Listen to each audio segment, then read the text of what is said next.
একবার তুমি রাধার কাছে গিয়ে দেখে এসো। যখনই মহারাজ রাধা রানীর কাছে গিয়েছে, রাধা রানীর কাছে যাওয়া মাত্রই সঙ্গে সঙ্গে রাধা রানী বলে দিলেন, দাঁড়াও উদ্ধব, ওখানেই দাঁড়িয়ে যাবে, এখানে এসে কোনো লাভ নেই। বলে কেন, কি হয়েছে? বলে তোমাকে ওই কালো পাঠিয়েছে তাই না? বলে হ্যাঁ, আমাকে সেই কালোই পাঠিয়েছে। সেই কালো কেমন আছে? বলে সেই কালো ভালোই আছে। তার কি আমাদের কথা মনে পড়ে? বলে হ্যাঁ, যখন মনে পড়ে সে খুবই রোদন করে। উদ্ধব, কিসের জন্য এসেছো এখানে? বারবার সেই কৃষ্ণের কথা মনে পড়াতে, সেই কালুয়ার কথা মনে পড়াতে। যাও যাও, এখান থেকে চলে যাও, আর এসো না এখানে। এমন সময় কি হয়েছে, এক ভ্রমর এসে গোবিন্দের সেই রাধারানীর চরণে এসে বসেছেন। আর যখনই ভ্রমর রাধারানীর চরণে বসেছেন, রাধারানীর সঙ্গে সঙ্গে বলছে, আরে ভ্রমর, কি করছো এখানে? চলে যাও, যাও যাও এখান থেকে। সব কালোদের একই স্বভাব, সব কালোরা ছলিয়া হয়, সব কালোরাই বদমাইশ হয়। যেমন তুমি কালো, আমার মাধব কালো, সেও যেমন বদমাইশ, তুমিও। যাও যাও, চলে যাও এখান থেকে, কি দরকার? তোমার এখানে কোনো কাজ নেই। ভ্রমরকে বারবার পাঠায়, ভ্রমর আবার রাধারানীর চরণে পড়ে যায়। এইসব কথা উদ্ধব দেখছে, উদ্ধব কিছু বুঝতে পারছে না।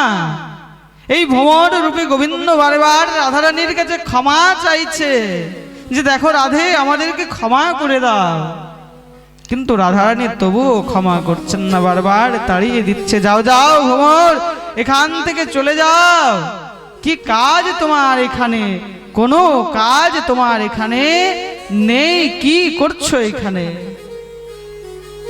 এই প্রকার মহারাজ যখন বলেছে, সেই ভ্রমর উড়ে চলে গেল। সেই ভ্রমরেরও রং কালো, আর গোবিন্দেরও রং কালো। তৎক্ষণাৎ এক কাক এসে দাঁড়িয়েছে, আর সেই কাকা বারবার চিৎকার করছে। রাধারানী সেই কাকাকে বলছে, দাঁড়াও দাঁড়াও কাগো, সর্বঙ্গ খেয় মোর, কিছু না রাখিও বাকি, রাধা কৃষ্ণ চরণ দেখিব, এইটুকু মোর অভিলাষী। হে কাক, আমার সর্বঙ্গ খেয়ে দিও, আমার কিছু রাখার দরকার নেই।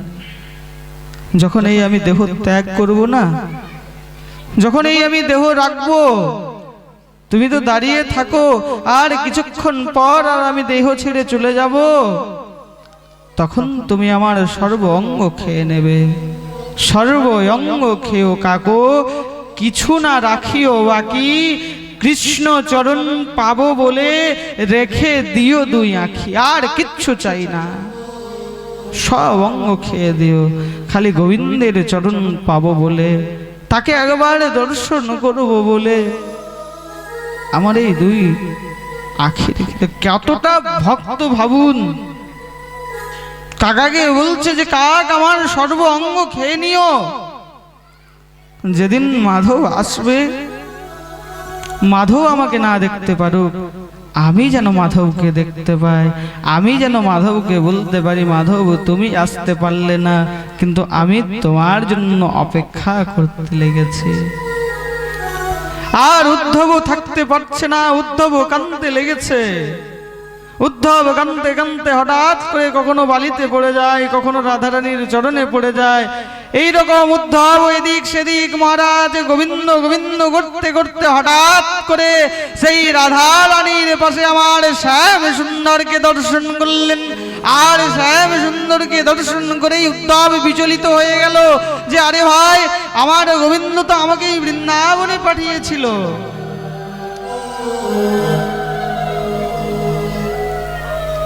আমাকে তো এই বৃন্দাবনের মধ্যে পাঠিয়েছিল, সেই বৃন্দাবনের মধ্যে জমিয়ে আমাকে গোবিন্দ পাঠিয়ে থাকে, কি দরকার ছিল আমাকে এই বৃন্দাবনে পাঠাবার? যদি সে সদা সর্বদার জন্য এই বৃন্দাবনের মধ্যে থেকে থাকে, তার তো কোনো দরকার ছিল না এই বৃন্দাবনে আমাকে পাঠার। যখনই গোবিন্দকে একবার দর্শন করলেন সঙ্গে সঙ্গে চরণে পড়ে গেল।